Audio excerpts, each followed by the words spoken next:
إن الحمد لله نحمده ونستعينه ونستغفره ونعوذ بالله من شرور أنفسنا ومن سيئات أعمالنا من يهده الله فلا مضل له ومن يضلل فلا هادي له أشهد أن لا إله إلا الله وحده لا شريك له وأشهد أن محمدا عبده ورسوله صلوات الله وسلامه عليه أما بعد يا أيها الذين آمنوا اتقوا الله حق تقاته ولا تموتن إلا وأنتم مسلمون يا أيها الناس اتقوا ربكم الذي خلقكم من نفس واحدة وخلق منها زوجها وبث منهما رجالا كثيرا ونساء واتقوا الله الذي تساءلون به والأرحام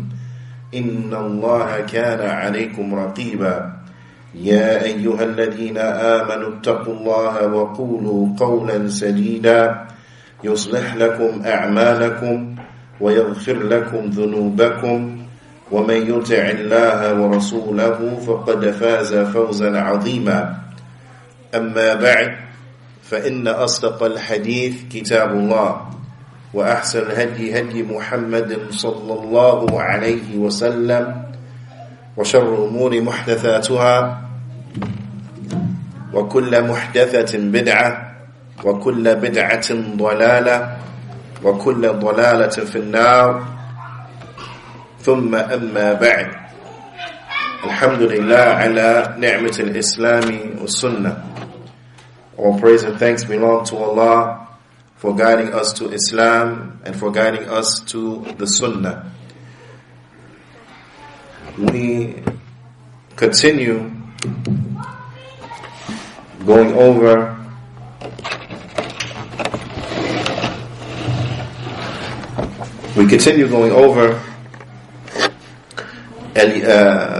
Al-Ya'juj wa Ma'juj and that which will take place as relates to them, as well as the mentioning of historical facts as relates to them.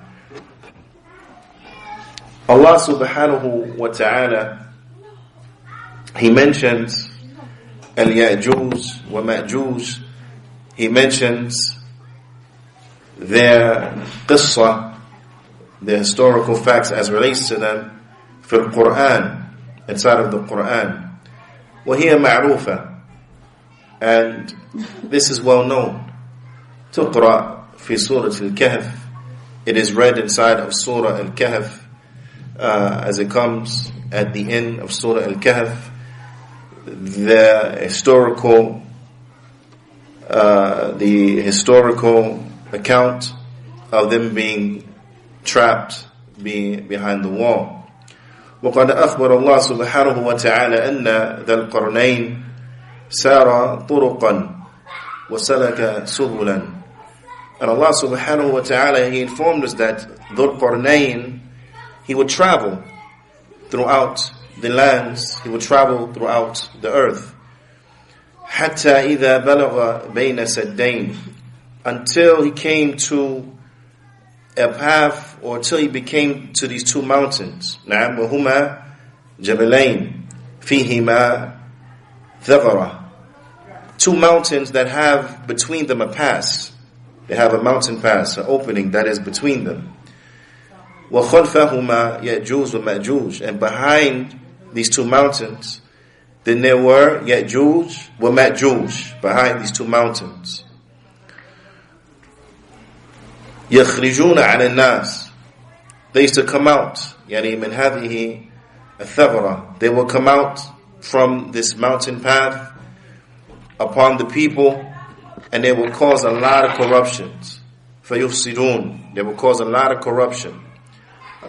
They will have a lot of chaos. نعم. And the ulama, they explain that the chaos and the rancor that they used to do, then it was various types. نعم. فقال بعض المفسرين, some of the scholars of tafsir, they mention that what is meant by they will come out and they will make a lot of corruption amongst the people, يأكلون الناس, They said that they used to come out and they used to eat the people. They were cannibals. That they would come out and they would eat the people. Now, وَقَالَ بَعْضُ الْمُفَسِّرِينَ, and some of the scholars of tafsir, they mention يُقَتِّلُونَ النَّاسِ. They would come out and they would fight and kill the people. They would murder the people. Now, وَقَالَ بَعْضُ الْمُفَسِّرِينَ, and some of the scholars of tafsir, they said يَنْهَبُونَ مَا عِنْدَ النَّاسِ, that they used to take by force that which the people have. That they will come out and they will take it by force and they will take and rob from the people. The ulama, they explain that when you hear the likes of these descriptions when it comes to the tafsir, where they said that it could be this, or it could be that, or it could be this, they said that in most of these cases, this ikhtilaf is ikhtilaf tanawwur. It's an ikhtilaf of various different aspects, but nonetheless that are all true. And they said because you will find that there is no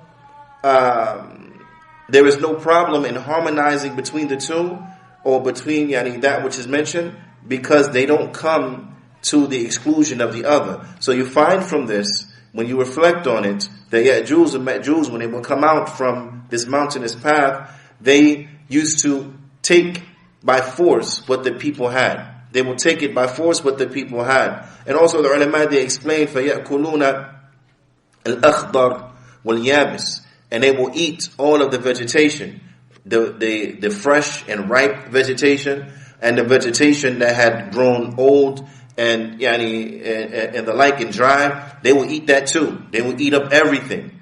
They will eat up everything, and they will take what the people had. So when we reflect upon this, that can exist with killing the people. They will also fight against and they will kill the people. They will murder the people that they came in contact with. So individuals who are murdersome, then they will also eat up whatever they found, and they will take whatever the people had from possessions. So the two of these, they could coexist. And also, the first which was mentioned is that they used to eat the people. They will kill the people, then they will cannibalize the people. They will cannibalize their victims. So when one looks, they see that all of these three things, they can coexist. That they could cannibalize the people, kill the people, and take everything that the people have, and at the same time, eat up all of the vegetation, whether it was fresh or whether it was old and dry, they will eat it all. And this is what they used to do. So when one understands, from this historical account, that was they used to do, then we understand, some of the ways and tendencies of these tribes, the ways and tendencies of Ya'juj and Ma'juj, so that when they come out in the end of time, then it could be expected from them the same type of things. It could be expected from them the same type of things. So this is what they used to do, and this is why they were such a nuisance, and that's saying it like, to the people that lived in their region. So Dhul Qarnayn, when he came, فَجَاءُوا فَوَجِدُوا بَيْنَ وَجِدَ مَنْ دُونِ الْجَبَلَيْنِ قَوْمًا.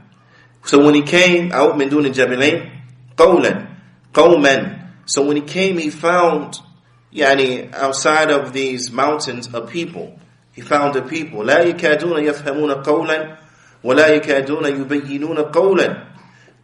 That he found a people that their language, or that they could hardly express themselves language-wise. They can hardly understand language, and they can hardly express language, to express themselves by way of language and verbally.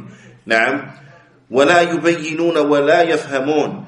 They weren't eloquent in what they said, and they didn't understand much of what was said to them. So they weren't eloquent in their speech, and they could hardly understand what was said to them, what was spoken to them.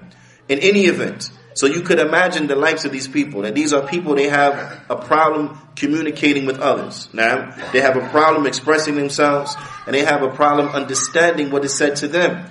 However, the fitna of Ya'juj and Ma'juj was so great that despite those hurdles and despite those barriers, they went to Dhul Qarnayn, And they asked him if he can build a hindrance between them and them. So they came to Dhul Qarnayn and they said, Ya Dhul Qarnayn, Ya Dhul Qarnayn, Inna al-Ya'juz wa Ma'juz mufsiduna fil ard. They said that verily, Ya'juz and Ma'juz, then they are, they spread corruption and rancor and chaos inside of the earth. They spread chaos inside of the earth.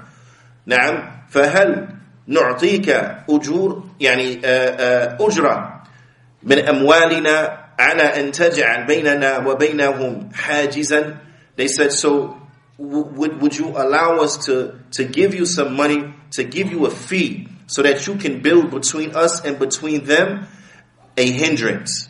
Can we give you a fee so that you build between us and you build between them a hindrance, na'am, that prevents them from reaching us? Na'am.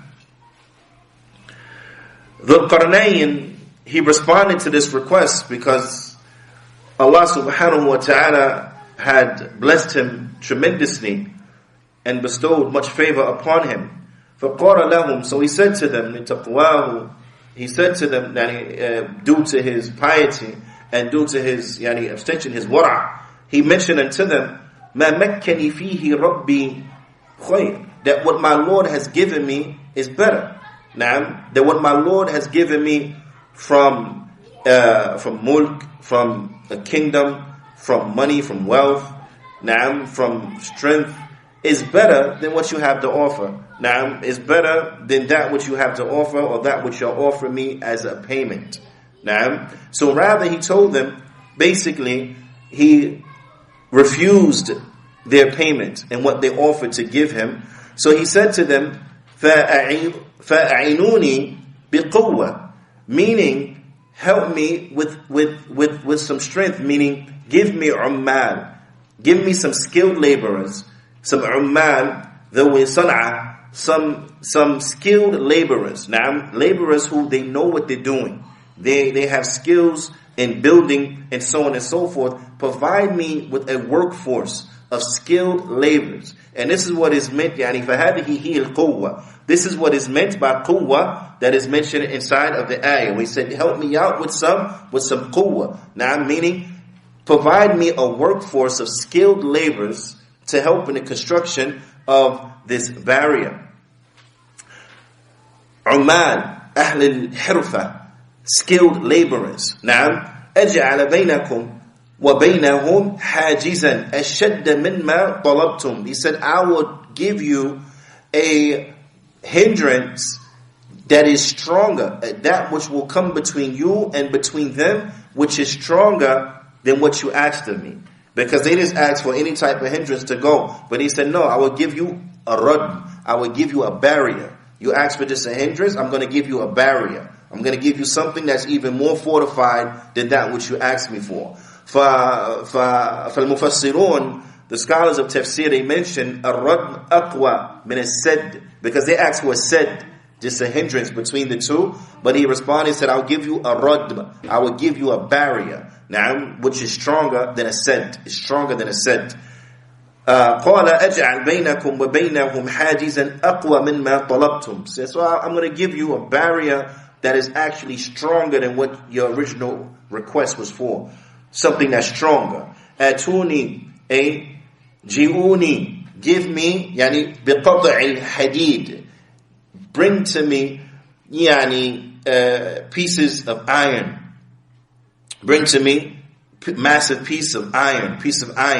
Na'am.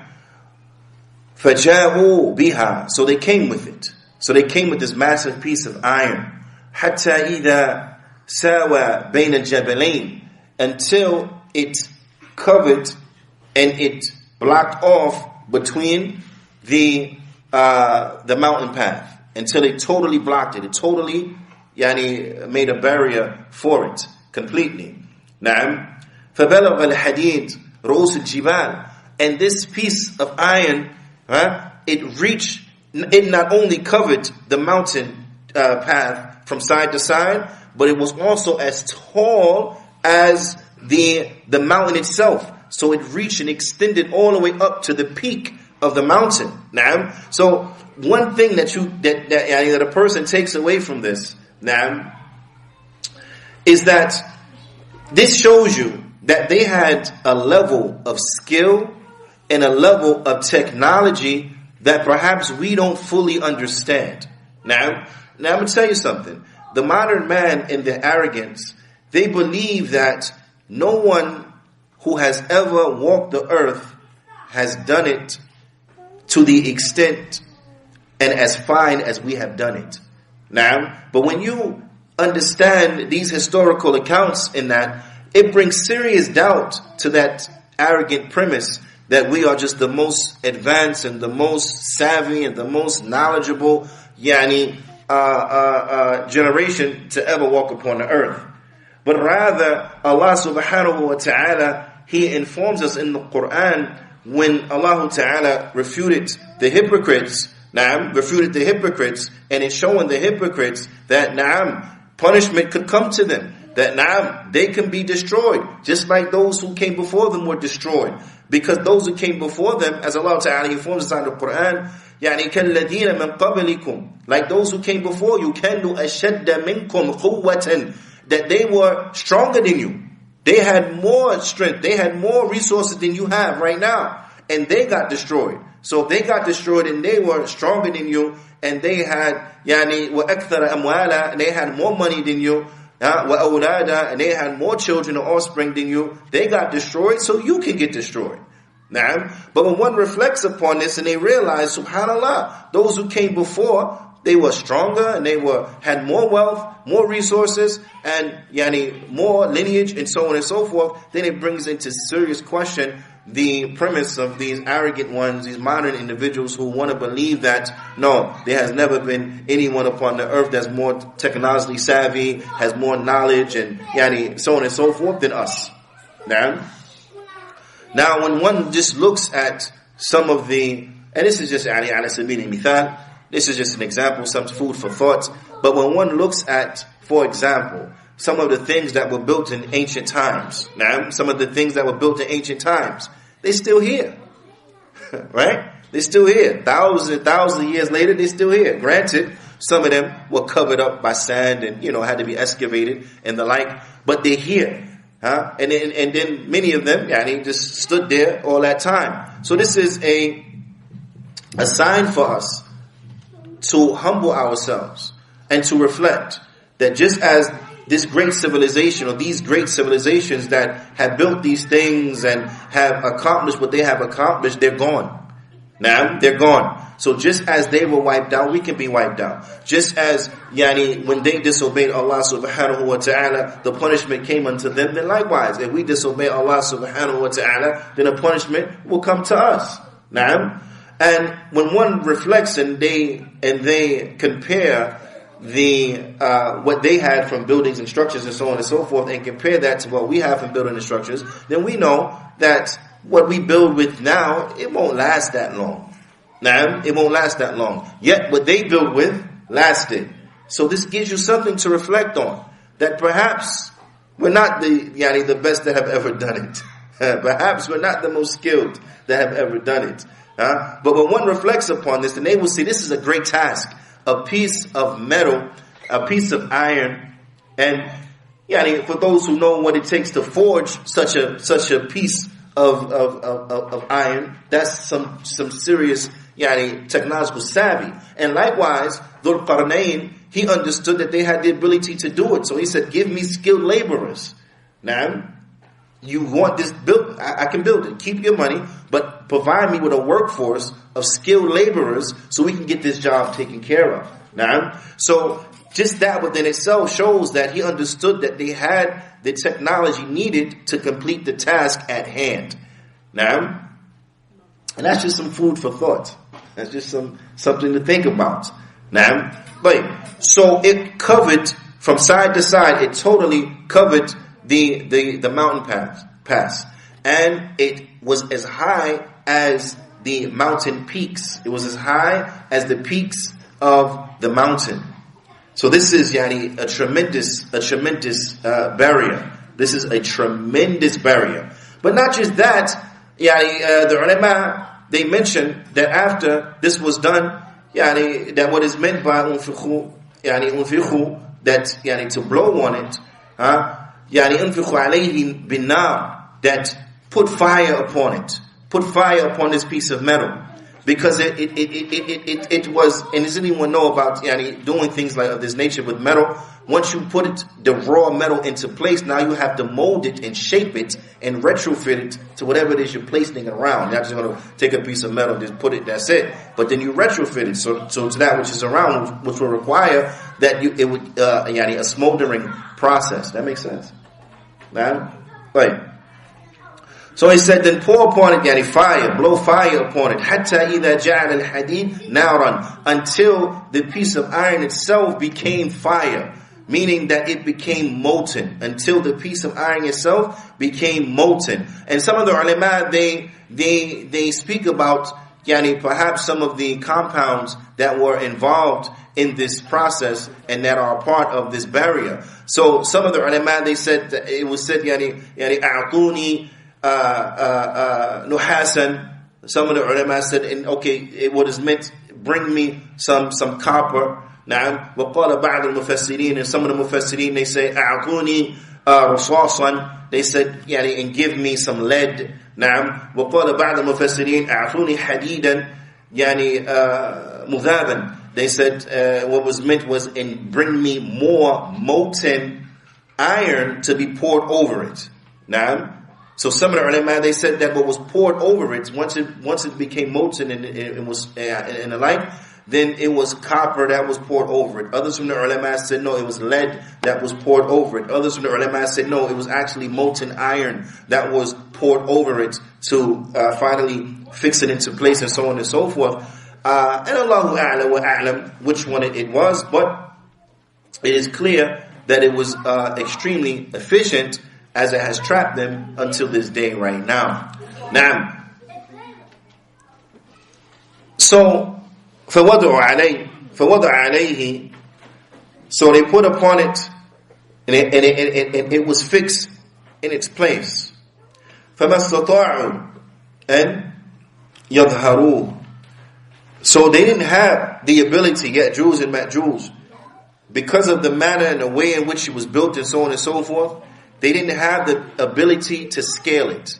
They didn't have the ability to climb over it. Now, some of the ulama, they mention also it could be that Allah subhanahu wa ta'ala did not allow that idea to come to them. Did not allow the idea of perhaps scaling it to come to them. Now, and this is what is understood by they didn't have the ability to scale it. Now, either because the idea was prevented to coming to them to try to climb over it, or because they were incapable of doing it, due to the manner in which the structure was built. Wallahu a'la wa a'lam. وَمَا اسْتَطَاعُوا لَهُ نَقْبًا, and they didn't have the ability to barrel through it. They didn't have the ability to put a hole in it and to pass through it. Now, and this is a rahmah, and this is why Dhul Qarnayn, once it was done, he told them, قال هذا رحمة من ربي, this is a mercy from my Lord. This is a mercy from my Lord, that they can't scale it and they can't barrel through it. Now, this is a mercy from Allah subhanahu wa ta'ala. And as we know, as we have taken, that's come in authentic hadith, that they try to dig through it every day. They try to dig through it until the end of the day, and until they dig through it each day enough where they can see the rays of the sun coming through, and then the one in charge of them, he says, okay, stop, we'll come back tomorrow and complete it. And then when they come back, Allah Ta'ala, He puts the wall back stronger than it was from before, and then they got to start all over again. And this perpetually has been going on since they were trapped there. But all of this is what? This is a mercy from Allah Subhanahu wa Ta'ala. This is a mercy from Allah Subhanahu wa Ta'ala. A mercy from Allah, wa bi ahli al-ard. He meant that this is a mercy from Allah, from my Lord, for me and for the people of the earth. This is a mercy on all of us, that they're trapped here and they can't get out. Now, and then he mentioned, as Allah Ta'ala, He tells us inside the Quran, فَإِذَا جَاءَ وَعْدُ رَبِّي, but when the promise of my Lord comes, when the promise of my Lord comes, na'am, جَعَلَهُ دَكَّاء, that when the promise of my Lord comes, then it will be made dakka. So what is meant by that? Na'am, some of the ulama, they mentioned that what is meant by dakka, it means that it will be brought down to ground level, that it will crumble and be brought down to ground level, and they'll just walk over it, right? Wa others from Mufassirun, they mention جَعَلَ لَهُ يعني جَعَلَ فِيهِ طَرِيقًا, that they will put in it, or that it will be made in it a path, an opening.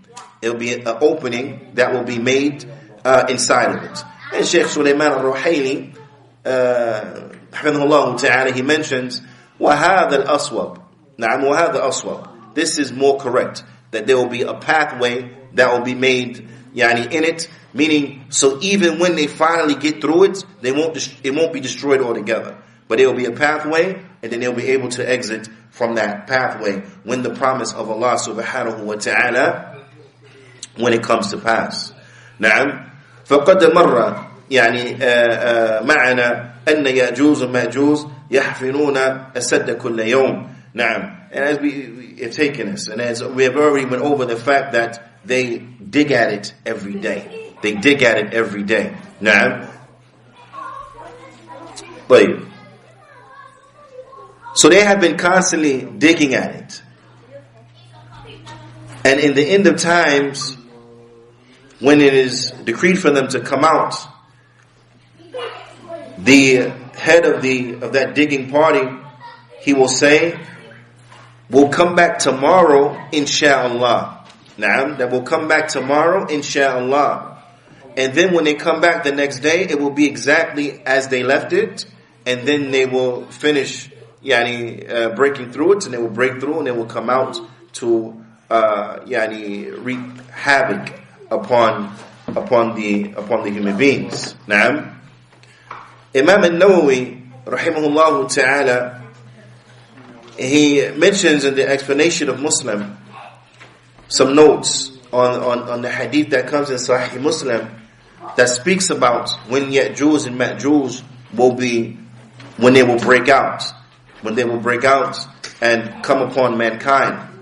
And this will be during the time of Isa ibn Maryam, alayhi salatu wassalam. Imam al-Nawawi is a long hadith. We take just a portion of it. Na'am. Imam al-Nawawi, he mentions that as it comes in the hadith, that after Isa alayhi salatu wassalam, after he kills the Dajjal, ثُمَّ يَأْتِي عِيسَى ibn Maryam, as it comes in the hadith, the Prophet ﷺ, he said, ثُمَّ يَأْتِي عِيسَى ibn Maryam قَوْمًا قَدْ عَصَمَهُمُ اللَّهُ مِنْهُ, that there will be a people that Isa will come upon who Allah subhanahu wa ta'ala, He had protected them from the Dajjal. So there will be a people who they were protected from the fitna of the Dajjal, and then Isa, he will come upon these people. Naam, فَيَمْسَحُ عَنْ وُجُوهِهِمْ, and he will wipe their faces. وَيُحَدِّثُهُمْ بِدَرَجَاتِهِمْ فِي الْجَنَّةِ, and he will speak to them about their levels in heaven. Naam, and where they will be in heaven. فَبَيْنَمَا هُوَ كَذَلِكَ, and in the process of doing this, while he's interacting with these people, and at this time, إِذْ أَوْحَى اللَّهُ إِلَى الْعِيسَى, until Allah, He will reveal to Isa, إِنِّي قَدْ أَخْرَجْتُ عِبَادًا لِي لَا يَدَانِ لِأَحَدٍ بِقِتَالِهِمْ. Then Allah Ta'ala will reveal to Isa that verily, I have set loose some slaves of mine that no one has the ability to fight them. No one has the ability to fight them, meaning to beat them. لا قدر لأحد على قتالهم. Nobody, no other person on earth has the ability to fight them. Naam. You're not going to defeat them militarily. Naam. فَلَا تُقَاتِلُوهُمْ, meaning, so what is understood is what? So don't try to engage them.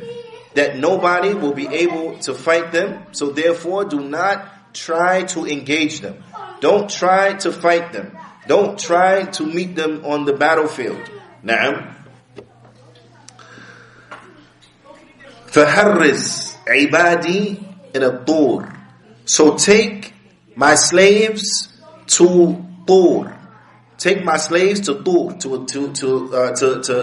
the mountain Tur, and inside of a citadel, for lack of a better term, inside of a fortress. Now, take my slaves there.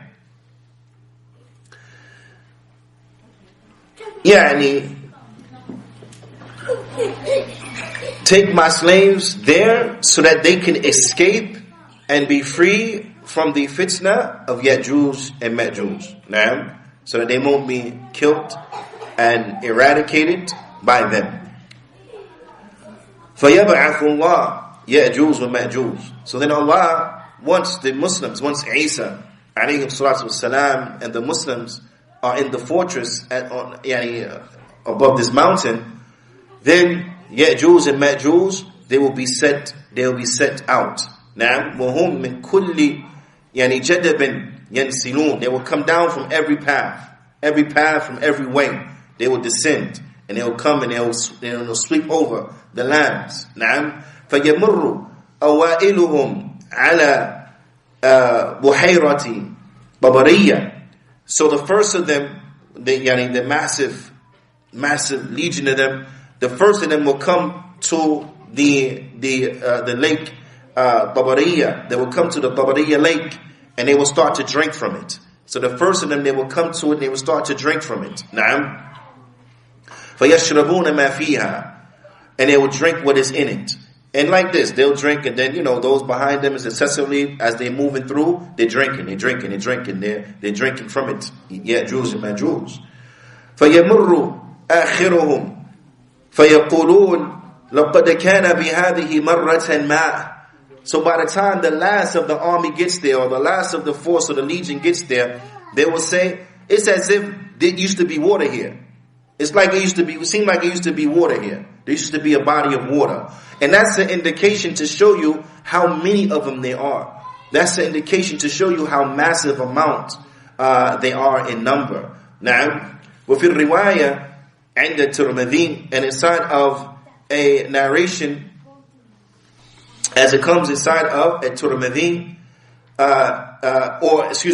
before that it says, وَيُحْصَرُوا, and they will be inside of the citadel, and inside of a narration, inside of a Tirmidhi, it says, وَيُحَاصِرُوا, Nabiyullah Isa wa ashabuhu. That one narration, it says that they will be, that they will be under attack, or they will be, is a word, and the words escape me right now. They will be besieged. They'll be besieged. They'll be there, and they won't be able to get in, but the Muslims will not be able to get out. So they will be besieged.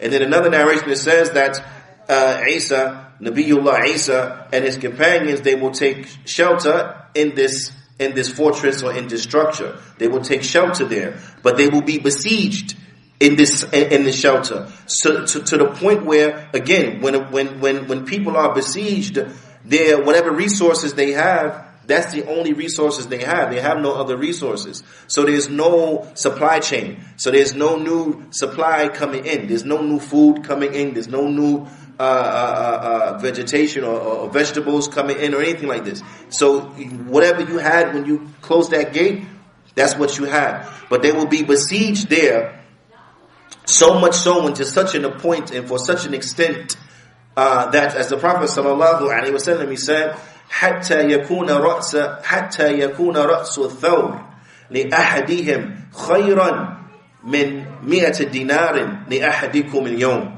He says, so much so until the head of a bull will be more valuable to one of them than 100 dinar is to one of you today. Now 100 dinar to the Sahaba, that was a lot of money. That was a lot of wealth. That was a lot of wealth. That was a substantial amount of wealth to have 100 dinar. And the Prophet ﷺ is explaining that the food, it will be so scarce during this time and during this besiegement, it would be so scarce that money, in essence, will lose its value.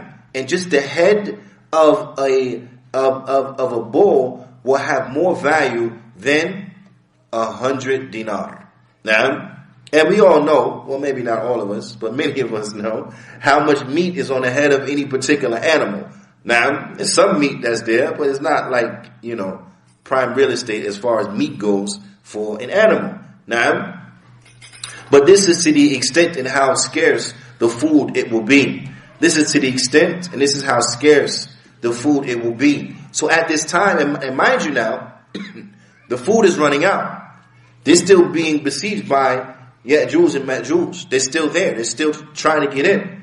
Now, so at this point, فَيَرْغَبُ نَبِيُّ اللَّهِ عِيسَى وَأَصْحَابُهُ. So at this point, Isa, alayhi salatu wassalam, and his companions, the Muslims, at that time, they will make dua unto Allah subhanahu wa ta'ala. They will make dua. They will make dua unto Allah subhanahu wa ta'ala to free them from Ya'juj and Ma'juj. Now, to alleviate them from Ya'juj and Ma'juj. And yad'u Isa wa yad'u man ma'ah. So they will make dua unto Allah subhanahu wa ta'ala to alleviate them from this fitna of Ya'juj and Ma'juj.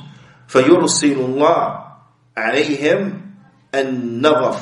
So Allah subhanahu wa ta'ala, He will send upon them an-nadhaf.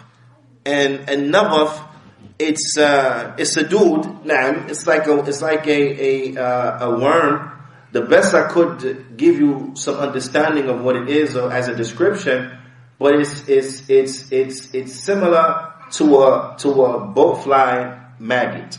It's similar to a boatfly maggot. Now, the ulama, they explain that what this nadhaf, what this is يعني دود يكون في أنوف الدواء. Is this يعني like a boatfly, this type of maggot, parasite or whatever, that يعني the animals, they get it inside of their noses and also inside of their necks, and it wreaks havoc upon them.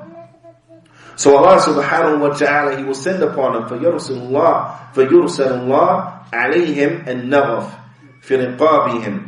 He will send this nadhaf, and it would to their necks. And this worm-like creature, it will be sent to their necks, or this maggot-like creature will be sent in their necks. Now, فَيُصْبِحُونَ فَرْسًا. So by time morning comes, they will be farsa, mawta. They will be dead. They will have died. And the Prophet sallallahu alaihi wasallam, he said, كَمَوْتِ نَفْسٍ وَاحِدًا. They would die like the death of one soul. Naam, they would die like the death of one soul. ثُمَّ يَهْبِطُ نَبِيُّ اللَّهِ عِيسَى عليه الصلاة والسلام وأصحابه إلى الأرض فلا يجدون في الأرض موضع شبر إلا ملأه زهمهم وَنَتْنُهُمْ. They will come down from the mountain, and they will not find even a handspan in the earth, except that it will be present there, their rotten bodies and the nasty smell that comes from off of them. There will not be a handspan in the earth except that you will smell the awful smell that's coming off of their corpses. Now, for Yarghabu, so at this point, and due to the massive amount and so on and so forth, the Muslims wouldn't be able to do anything with this as far as removing them. فَيَرْغَبُ نَبِيُّ اللَّهِ عِيسَى وَأَصْحَابُهُ إِلَى اللَّهِ. So at this point, Isa and his companions, they will make dua unto Allah subhanahu wa ta'ala. فَيُرْسِلُ اللَّهِ طَيْرًا كَأَعْنَاقِ الْبُخْتِ. So Allah ta'ala, He will send birds that have the necks like the bukht, camel. And the bukht is a camel that has a long neck. Is a camel that from its characteristics, it has a long neck. So Allah subhanahu wa ta'ala, He will send these birds that have these long necks, and these birds will come and pick up the bodies. Na'am, فَتَحْمِلُهُمْ.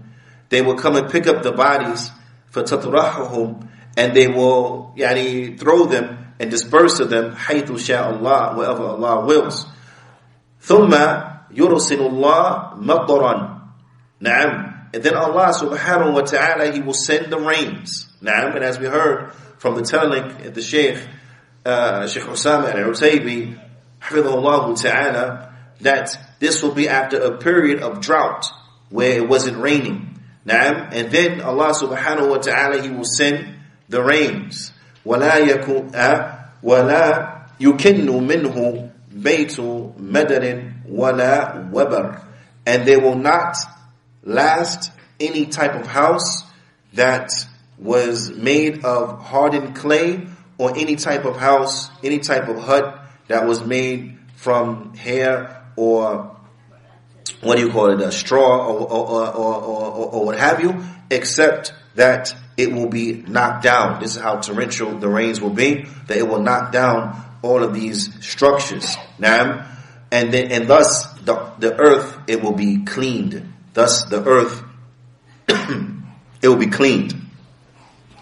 There also comes a hadith inside of the Sunan of Imam Ibn Majah with the authentic chain from graded authentic by Imam Al-Albani, that once جاء أنهم عند الموت يأجوز ومأجوز, that when the people of Ya'juj and Ma'juj, that when Ya'juj and Ma'juj, when they die, the Prophet ﷺ, he said, فَيَمُوتُونَ مَوْتَ الْجُرَادِ. So they will die the death of the locust. Now, they will die the death of a locust.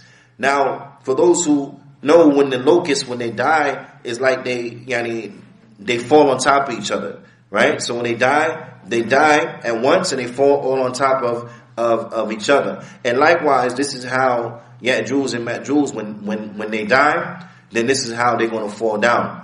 Like all on top of one another. يَرْكَبُ بَعْضُهُمْ بَعْضًا. That some of them, they be falling on top of the other from amongst them. نعم. فَيُصْبِحُ الْمُسْلِمُونَ لَا يَسْمَعُونَ لَهُمْ حِسًّا. So when they die, and they all fell on top of each other, mind you now, the Muslims, they were basically trapped inside of their fortress. They were besieged, they were trapped inside of their fortress. So you can imagine, while being trapped inside of the fortress, they, on the outside of the fortress, they'll be doing whatever it is that they'll be doing. So they'll be making a lot of noise between the speaking and, whatever the case is. So you will hear their noise for them ruffling around and moving about. But once they die like this, the Muslims in the fortress, they won't hear any sounds from them. Na'am, la yasma'una lahum hissan. They won't hear from them a peep, not a sound at all. Ay la yasma'una lahum sawtan. They hear no noise from them, no noise coming from their camps. Na'am, wa hum yakhafuna minhum. And mind you now, you hear no noise coming from them, but you're scared.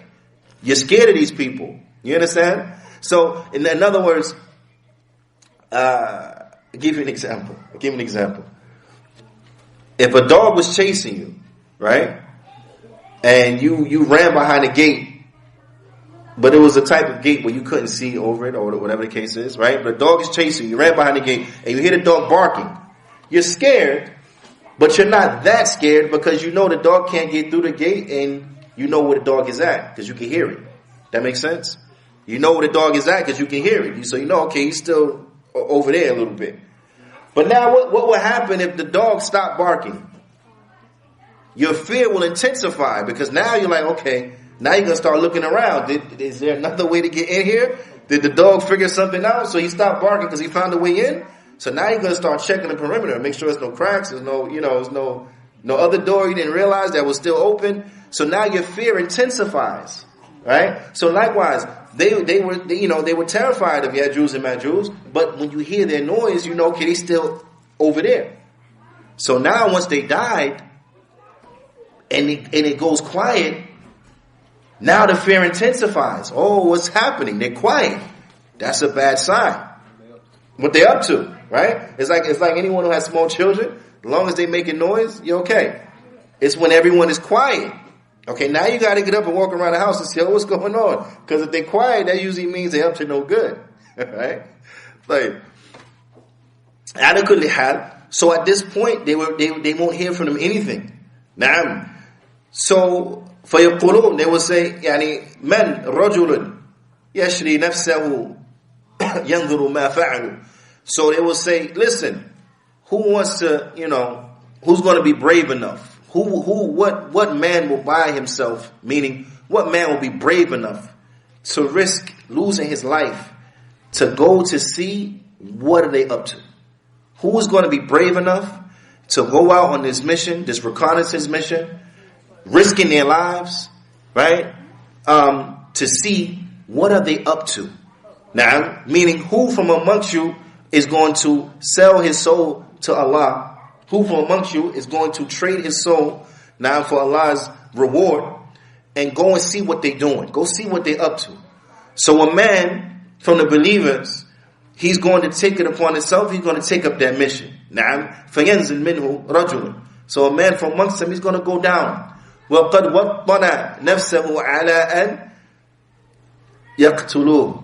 But he's going to have the resolve. He's already going to acknowledge the fact that more than likely they're going to kill me. I'm going to find they're going to catch me. They're going to kill me. So he is already surrendered to the fact that he's probably going to die. So he's expecting to be captured and killed, right? But nonetheless, he's going down to do this reconnaissance to see what are they up to, what's going on. Now, فَيَجِدَهُمْ مَوْتًا. But then when he goes down, to his surprise, he finds they're all dead. Right? To his surprise, he finds they're all dead. So then he yells back, "Ala abashiru, ala abashiru." Give you glad tidings, cheerfully. But ahlakullah aduwakum. Allah has destroyed your enemy.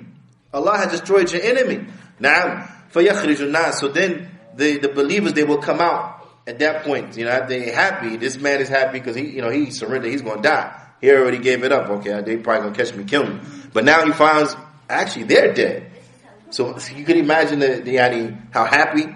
Could you imagine that how happy? So once he yells to everyone and lets them know they're dead, they're going to come down. So when they come down, they're going to let their animals out. The animals that used to graze upon a land. Remember, they've been trapped too. So they haven't had much to eat, just like the humans haven't had much to eat. So they're going to let their animals go to finally go eat, drink, so on and so forth. But due to the massive number, and I want you now to imagine this, due to the massive number, and also due to the nature of these individuals. Remember, when they go through an area, they eat everything. So they eat the fresh vegetables, they eat the old vegetables, they eat the fresh stuff, the dry, rotten stuff. They eat everything, right? They eat everything, drink up everything, eat up everything. Okay? So by the time the Muslims come out, there's nothing left. There's nothing left for the animals to graze upon. There's nothing left for the animals to graze upon illa lahumihim, except for the flesh of the Ya'juj and Ma'juj. So the animals will have nothing to eat, but they will be so ravaged from hunger that they will eat upon them. Like they ate upon the best of vegetation. So they will eat upon them and gorge themselves until the animals themselves will become fat. They'll get fattened off of it, right? They'll get fattened off of what they're eating from these individuals. Na'am. وَهُمْ وَعِيَاذُ بِاللَّهِ. So this gives you an understanding too of how many of them there are. This is a massive force. This is a massive amount of people, right? But to give you another indication, there are a people that were massive in number, and they were people that had a great arsenal of weaponry.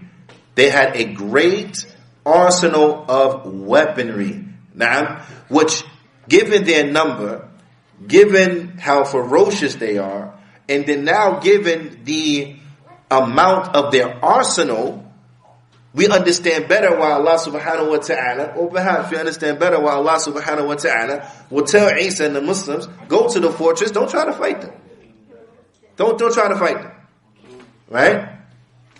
But how much weapons they had. Then the Prophet sallallahu alaihi wasallam, he said that the Muslims will come down.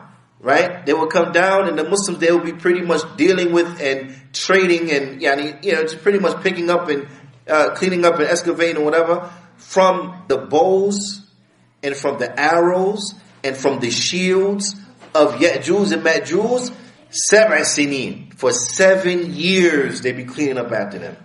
7 years cleaning up after them.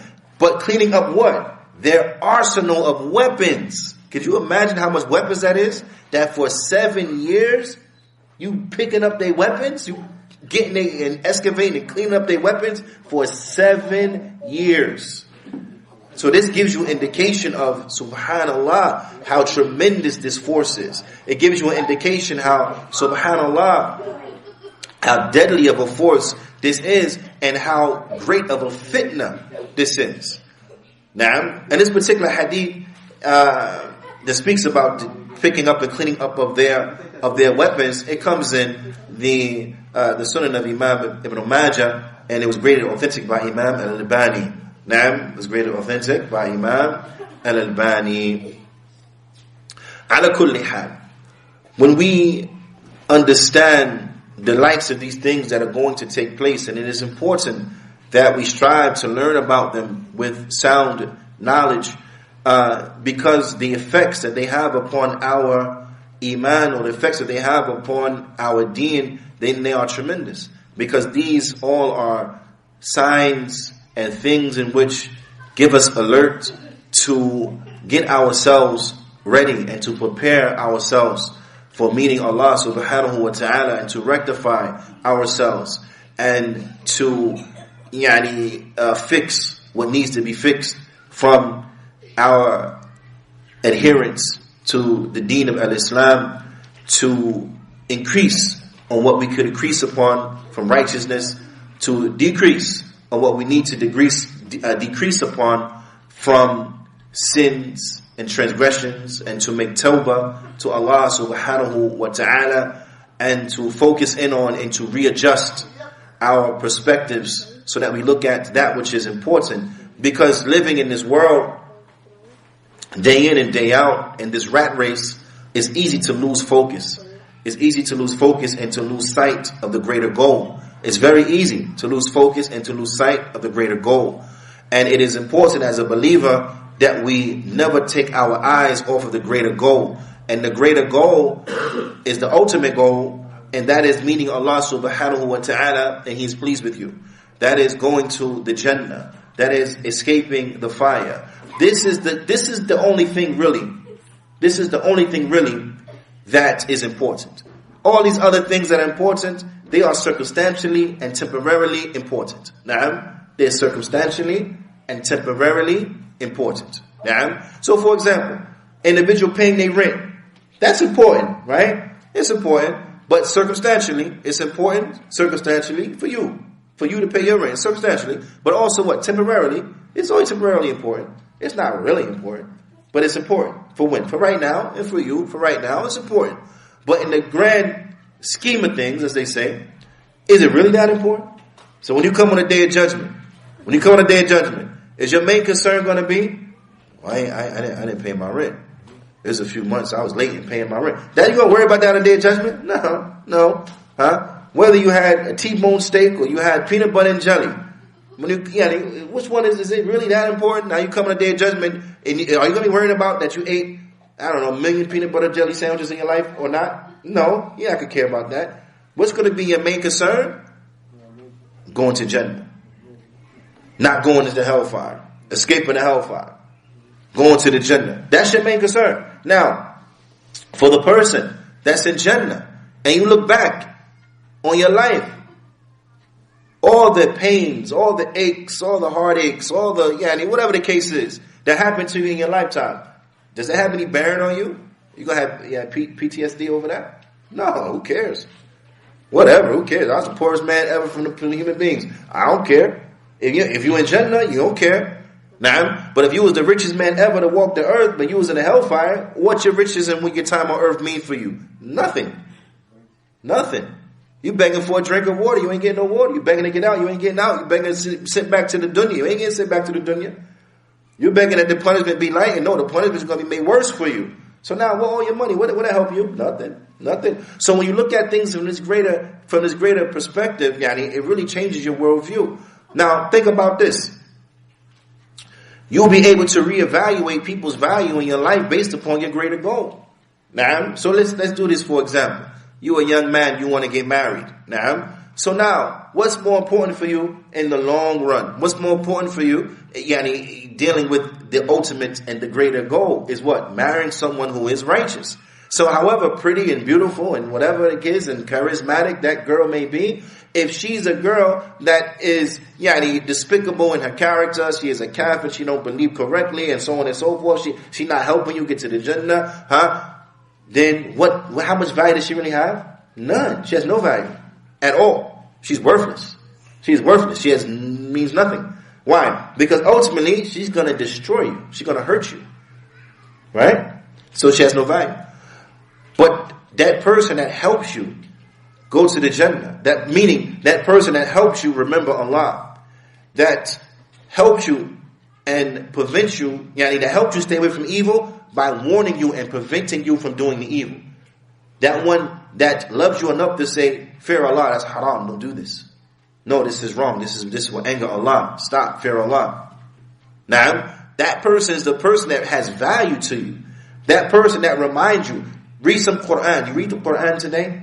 That person that reminds you, let's study, let's read through the hadith of the Prophet sallallahu alaihi wasallam. That person that reminds you, listen, you should pray some sunnahs. That person that wakes you up in the nighttime to pray qiyamul layl. That's the person that has value to you.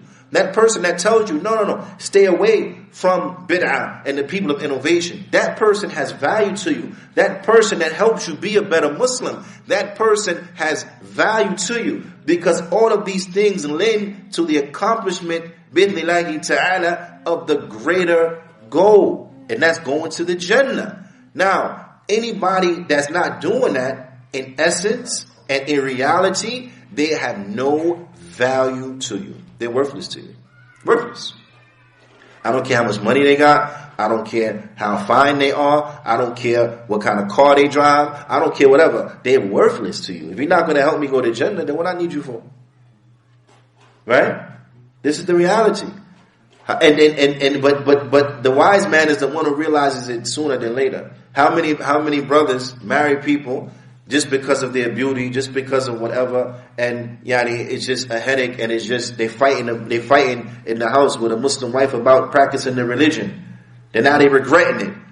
But when they look back, they say hindsight. When they look back at hindsight, they realize I'm not really surprised. She is who I thought she was, but I was blinded because of her beauty.